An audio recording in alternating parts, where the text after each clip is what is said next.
Hello everyone. Physics की online classes में आपका बहुत बहुत स्वागत है।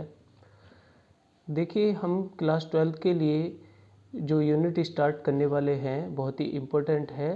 उस यूनिट का नाम है प्रकाश की।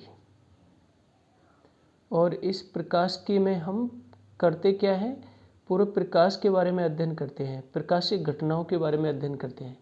प्रकाशिक घटनाएं नॉर्मली हम बात करते हैं तो प्रकाश का परावर्तन है, प्रकाश का अपवर्तन है, ठीक है ना।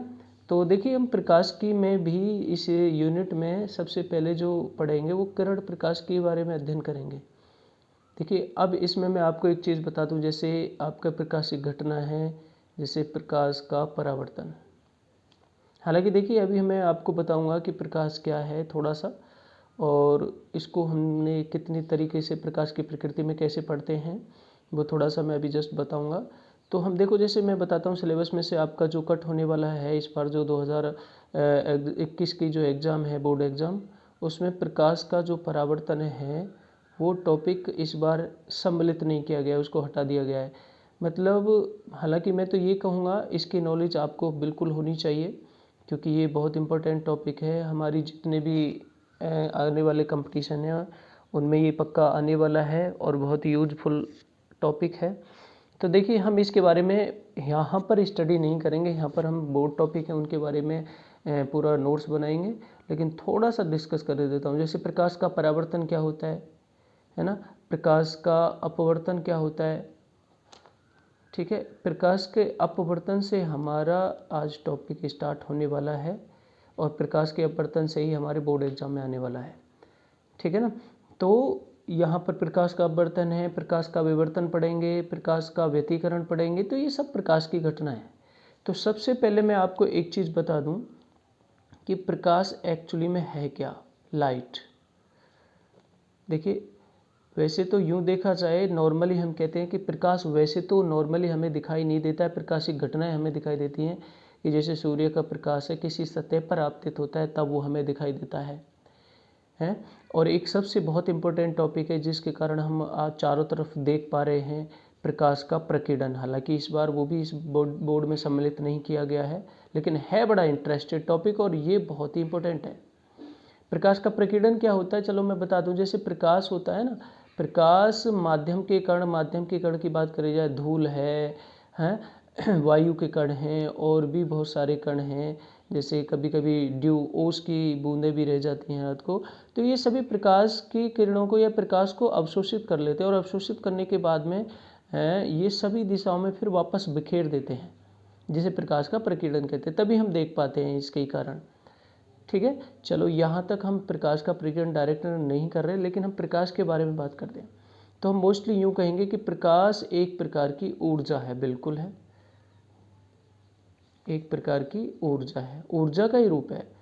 और वैसे खुद दिखाई नहीं देता, बाकी जब किसी सतह पर आपतित होता है तो वो बिल्कुल दिखाई देता है और इसकी सहायता से हम अपने चारों तरफ की चीज़ों को देख पाते हैं, विजिट कर पाते हैं, ठीक है ना। तो प्रकाश एक प्रकार की ऊर्जा है, बिल्कुल, या ऊर्जा का रूप है, यूँ भी बोल सकते हैं अपन।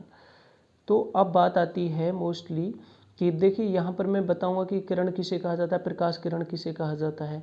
वैसे ये सभी को लगभग पता है कि प्रकाश की जो चाल होती है निर्वात में वो नियत रहती है और लगभग वायु में भी उसी को मान लिया जाता है। तो प्रकाश की चाल को सी से निरूपित किया जाता है। सी का मतलब है कांस्टेंट, नियतांक, नियत जो नहीं बदलती है। तो वो लगभग कितनी होती है, आप और हम अच्छी तरीके से इसको पढ़ के आ चुके हैं। 3 × 10⁸ मीटर प्रति सेकंड ये चाल होती है निर्वात में, ठीक है।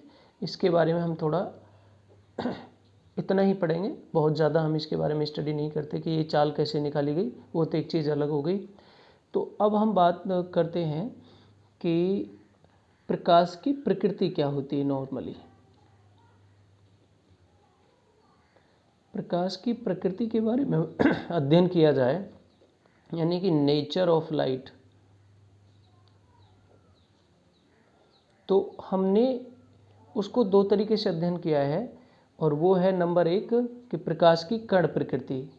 ऐसे माना जाता है कि प्रकाश कणों के रूप में चलता है और ये कण जो आगे जाके अभी हम पढ़ेंगे वो फोटोन बनते हैं। कण यानी कि फोटोन, फोटोन प्रकृति या कण प्रकृति, और सेकंड होती है हमारी तरंग प्रकृति। ठीक है ना। अब बात आती है कि ये किरण प्रकाश किरण क्या होती है, थोड़ा सा इसके बारे में भी जान लेते हैं। प्रकाश किरण की बात करूं तो प्रकाश किरण होती है कि प्रकाश, यहाँ पर एक चीज़ देखिए कि जब प्रकाश को जहाँ भी चला हुआ माना जाएगा, जिस माध्यम में संचरित हुआ माना जाएगा, उस माध्यम के जो कण हैं या अवरोध हैं वो थोड़े बड़े माने जाएंगे।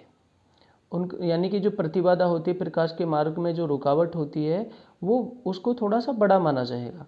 बड़े की बात करें तो किस तरीके से, देखिए कि जैसे ये कण है और प्रकाश चलो मान के चलें ऐसे भी आ रहा है, तरंग रूप में बहुत छोटी तरंग ददरी होती है, तो ये इसे टकरा करके वापस यूँ लौट जाए या इधर चला जाए, तो ये ऐसे माना जाता है। यहाँ से जाएगा फिर अगला कण यहाँ भी होगा तो यहाँ से भी टकराएगा, तो इन दोनों टक्करों के बीच में जो प्रकाश है वो लगभग सीधी रेखा में चला हुआ माना जाता है, और उस सीधी सरल रेखा को ही हम प्रकाश किरण कहते हैं।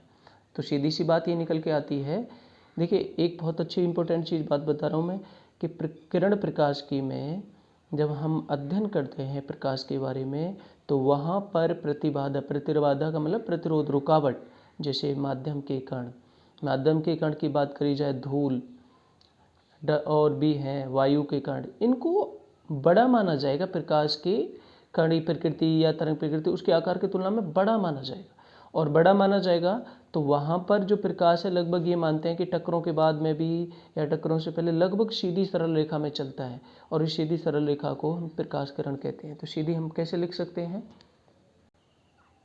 देखिए यहाँ पर मैंने प्रकाश किरण को डिफाइन किया है कि प्रकाश एक सीधी सरल रेखा के अनुदिश चलता है जिसे हम प्रकाश किरण कहते हैं। ठीक है। अब प्रकाश पुंज क्या होता है, कोई एक किरण तो होती नहीं है प्रकाश से जो आती है, बहुत सारी किरणें होती हैं और एक ग्रुप में चलती हैं, समूह में चलती है, तो प्रकाश किरणों का जो समूह होता है उसको प्रकाश पुंज कहते हैं हम। ठीक है। अब आते हैं हम मेन टॉपिक पर, और मेन टॉपिक है हमारा प्रकाश का अपवर्तन। परावर्तन इस बार हमारा सिलेबस में है नहीं, इसलिए उसका हम अध्ययन नहीं कर रहे, तो प्रकाश का अपवर्तन स्टार्ट करते हैं। देखिए अपवर्तन में क्या होता है, इसको बोलते हैं रिफ्रैक्शन ऑफ लाइट। प्रकाश के अपवर्तन में प्रकाश की जो किरण होती है एक किसी पारदर्शी माध्यम से दूसरे पारदर्शी माध्यम में, और माध्यम भी कैसा होना चाहिए, समांगी। चलो सबसे पहले बात करते हैं कि हमारा पारदर्शी माध्यम क्या होता है। पारदर्शी माध्यम, पारदर्शी माध्यम की बात करें तो जैसे जिसमें से आर पार देखा जा सके, जैसे जल होता है, साफ जल, ठीक, कांच होता है, जैसे वाइट कांच की हम बात करते हैं जिसमें से आर पार देख सकते हैं, जैसे चश्मे में लेंस लगता है वो कांच का होता है, उसमें से हम आर पार देख सकते हैं। प्लास्टिक भी हो सकती है, ठीक है, और वायु को भी हम पारदर्शी माध्यम मानते हैं जो लगभग हमें दिखाई नहीं देती खैर वायु तो, लेकिन उस चीज़ का एहसास ज़रूर किया जा सकता है।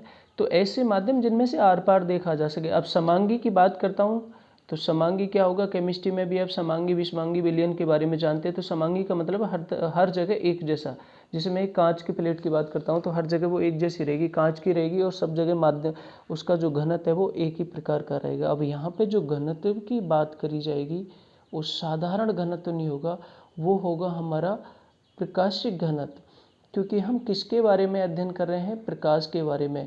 तो माध्यम का जो घनत्व होगा वो किसके ऊपर प्रभाव डालने वाला है, प्रकाश के ऊपर, तो वो हम उसको प्रकाशिक घनत्व के बारे में अध्ययन करते हैं।